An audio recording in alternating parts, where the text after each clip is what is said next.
9월 27일 새벽 기도회를 시작하겠습니다. 오늘 말씀은 사무엘하 6장 1절로 11절입니다. 다윗이 이스라엘에서 뽑은 무리 3만 명을 다시 모으고 다윗이 일어나 자기와 함께 있는 모든 사람과 더불어 바알레 유다로 가서 거기서 하나님의 궤를 메어오려 하니 그 궤는 그룹들 사이에 좌정하신 만군의 여호와의 이름으로 불리는 것이라. 그들이 하나님의 궤를 새 수레에 싣고 산에 있는 아미나답의 집에서 나오는데 아미나답의 아들 우사와 아효가 그 새 수레를 모니라. 그들이 산에 있는 아미나답의 집에서 하나님의 궤를 싣고 나올 때에 아효는 궤 앞에서 가고 다윗과 이스라엘 온 족속은 잣나무로 만든 여러 가지 악기와 수금과 비파와 소고와 양금과 제금으로 여호와 앞에서 연주하더라. 그들이 나곤의 타작마당에 이르러서는 소들이 뛰므로 우사가 손을 들어 하나님의 궤를 붙들었더니 여호와 하나님이 우사가 잘못함으로 말미암아 진노하사 그를 그곳에서 치시니 그가 거기 하나님의 궤 곁에서 죽으니라. 여호와께서 우사를 치심으로 다윗이 분하여 그것을 베레스 우사라 부르니 그 이름이 오늘까지 이르니라. 다윗이 그날에 여호와를 두려워하여 이르되 여호와의 궤가 어찌 내게로 오리요 하고 다윗이 여호와의 궤를 옮겨 다윗성 자기에게로 메어 가기를 즐겨하지 아니하고 가드 사람 오벳 에돔의 집으로 메어 간지라. 여호와의 궤가 가드 사람 오벳 에돔의 집에 석 달을 있었는데 여호와께서 오벳 에돔과 그의 온 집에 복을 주시니라. 아멘. 다윗은 통일 이스라엘 왕국의 왕 위에 오르자마자 제일 먼저 한 일이 시온 산성을 빼앗고 그리로 옮겨간 일입니다.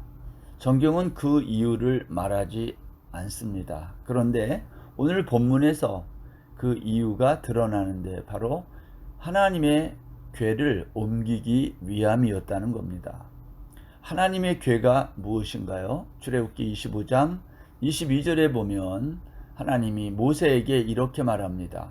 거기서 내가 너와 만나고 속죄소 위 곧 증거궤 위에 있는 두 그룹 사이에서 내가 이스라엘 자손을 위하여 내게 명할 모든 일을 내게 이르리라 그랬습니다. 법궤가 뭡니까? 하나님을 만나는 장소라는 것입니다.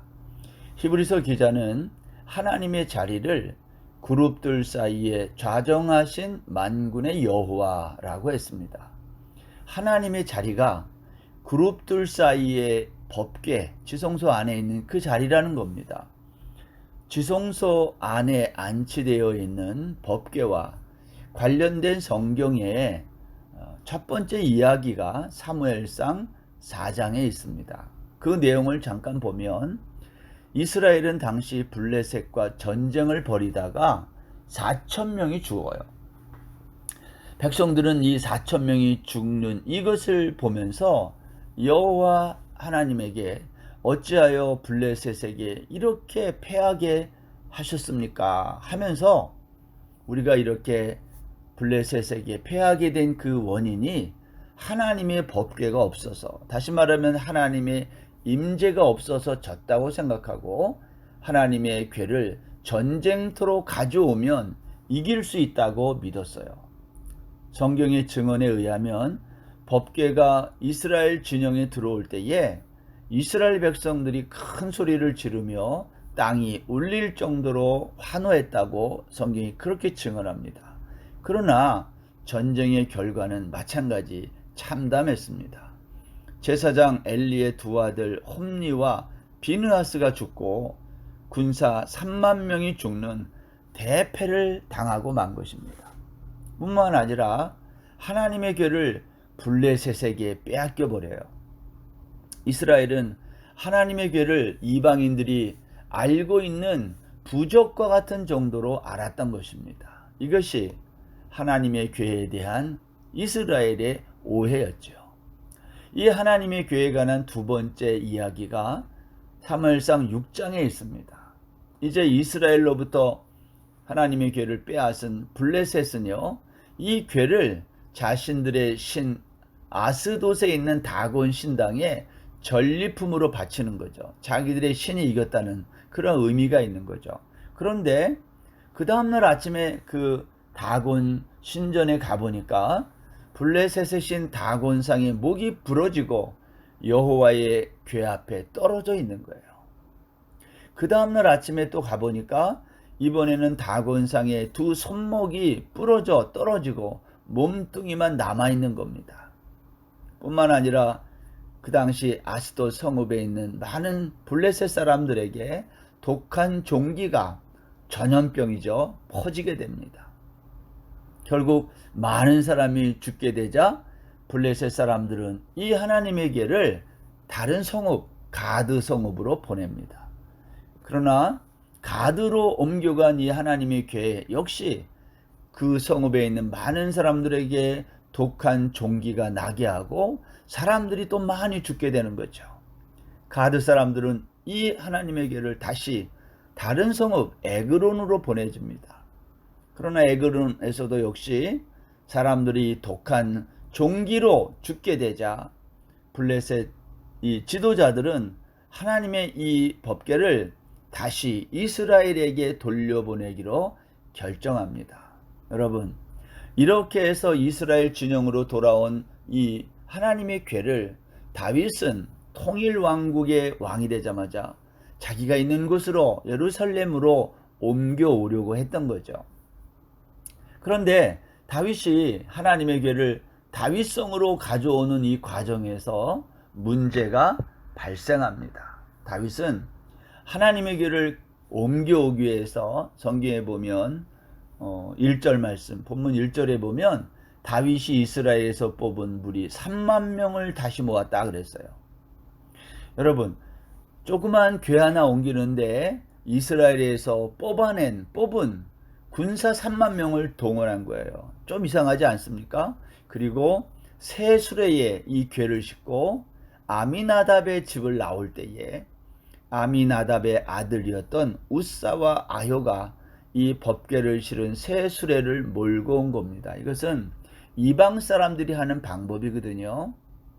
또한 5절에 보면 이스라엘 백성들이 여러 가지 악기로 군악대가 이제 등장한 거죠. 쉬운 말로 연주하면서 나오는 거예요. 그런데 수레가 나곤의 타작마당에 도착했을 때 소들이 뛰기 시작합니다. 이때에 우사가 손을 들어 하나님의 궤를 붙든 거예요. 그런데 하나님이 진노했다 그랬어요. 왜 진노했을까요? 아무튼 하나님이 진노하셔가지고 우사를 치셔서 우사가 그 자리에서 죽습니다. 이것은 다윗 왕에게 큰 충격이 되었던 것입니다. 다윗은 자신이 통일 이스라엘의 왕이 된 이후에 제일 먼저 하나님의 궤를 찾아오므로 백성들에게 신앙적인 어떠한 모습을 보이고 과시하고 싶었던 것 아닐까요? 그런데 이런 다윗 왕의 야심찬 계획이 이렇게 브레이크가 걸린 거예요. 우리는 오늘 이 본문을 통해서 왜 이런 일이 발생하게 되었을까를 생각해 볼 필요가 있습니다. 사무엘상 6장 12절에 가보면 블레셋 사람들에게 7개월간 빼앗겼던 이 하나님의 궤가 벳세메스로 돌아오는 사건이 있습니다. 그때에 이 하나님의 궤를 싣고 오는 소들을 모으는 사람도 없고요. 더욱이 이 소의 새끼를 떼어놓고 왔음에도 불구하고 어미소죠. 이 어미소는 뛰거나 좌우로 치우치지 않았어요. 이렇게 순한 소가 이번에는 왜 이러한 불상사를 발생하게 했을까 하는 거예요. 역대상 13장에 가보면 다윗은요, 이 일을 위해서 천부장, 백부장들과 의논했다 그랬어요. 아마 그들은 하나님의 궤를 율법에서 정한 대로 메어오자고 결정했을 것입니다. 그런데 다윗은 막상 궤를 옮길 때 그렇게 하지 않은 거예요. 도대체 무엇이 문제였을까요? 그 첫 번째 문제는 이런 겁니다. 다윗의 인본주의적인 생각, 우리식으로 말하면 그런 거죠. 오늘 본문 1절에 의하면 다윗이 이스라엘에서 뽑은 3만 명을 거느리고 하나님의 궤가 있는 곳으로 갔다고 했어요. 그런데 율법에 의하면 고앗 자손의 어깨에 매여서 법궤는 옮겨져야 되는 거예요. 이게 율법의 규정이죠. 만져서도 안 되고 어깨에 매여야 되는 거예요. 이 긴 그 장대로 고리를 깨워서 그것을 어깨에다 매는 거예요.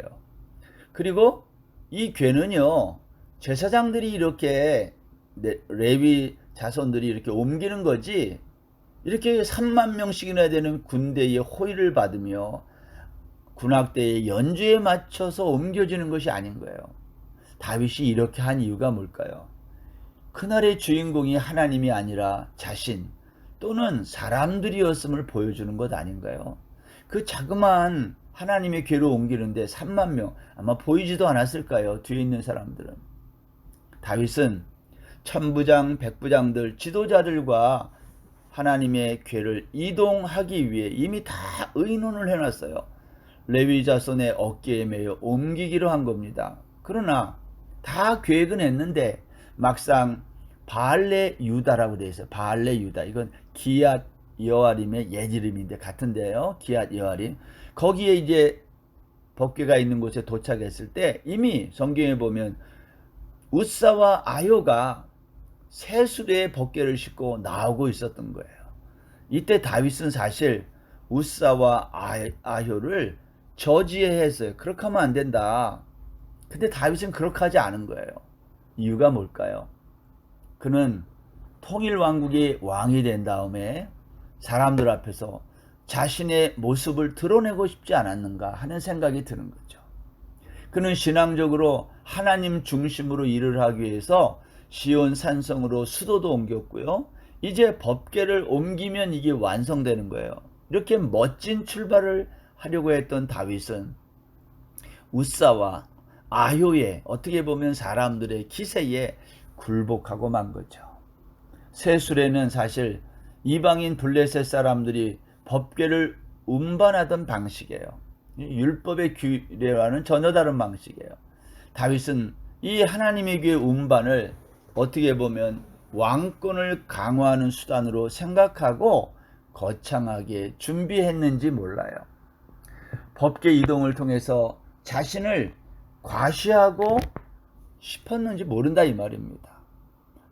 사람은요, 자신을 과시하고 싶은 마음이 들 때가 있는데 이때가 가장 위험할 때예요. 다윗은 자신도 모르게 이방인들의 방법, 얼마나 멋있게 보입니까? 3만 명의 군대가 호위하고 군악대의 연주가 있고 얼마나 그럴듯해요. 이러한 방법을 따르고 싶었던 거예요. 그러나 하나님은 그걸 기뻐하지 않은 거죠. 여러분, 신앙생활은요, 과시하기 위해서 하는 것이 아닙니다. 가끔 자신의 신앙을 과시하려는 유혹을 받을 때가 있어요. 이때가 가장 위험할 때다. 신앙은 뭐냐? 신앙생활은 하나님의 말씀에 대하여 신실하게 반응하는 거죠. 여러분, 우리도 이러한 유혹을 받을 때 있어요. 멋지게 신앙생활을 해보고 싶을 때가 있어요. 그때 조심해야 돼요. 신앙생활은 멋지게 하는 게 아니죠. 하나님의 말씀에 따라 신실하게, 그것이 때로는 불편해도 그 말씀에 따라 반응하는 것이 잘하는 것입니다. 두 번째, 이 우사의 행동입니다. 우사와 아효 중에 우사가 소가 뛰었다 그랬어요. 여러분, 소는요, 우리가 좀 봐서 알지만 가만 놔두면 혼자 뛰는 법이 없어요. 웬만해서는 뛰는 짐승이 아닙니다. 그런데 나곤의 타작마당에 이르렀을 때에 무슨 일인지 모르지만 소가 뛰었다는 거예요.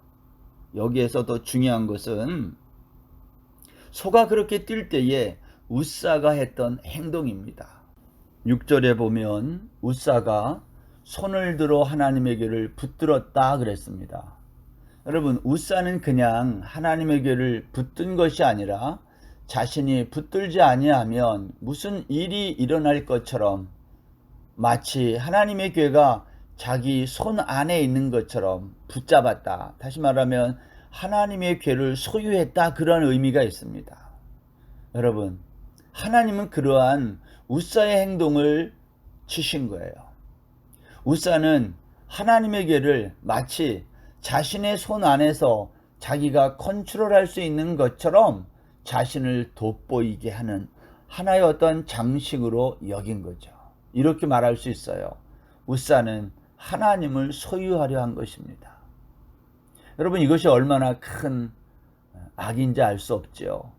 하나님을 마치 나의 어떠한 필요에 따라 하나님을 이렇게 저렇게 내가 소유하고 사람들에게 자신을 돋보이려고 하는 행동, 이것은 옳은 행동이 아니라는 거죠. 그래서 이곳 장소의 이름을 베레스 우사다 그랬어요. 베레스라는 말은요, 치다라는 뜻이고 우사는 힘, 능력이라는 뜻이에요. 베레스 우사는 이러한 말이죠. 자신의 힘을 하나님보다 더 믿는 자를 하나님이 치셨다, 그러한 의미가 있는 거죠.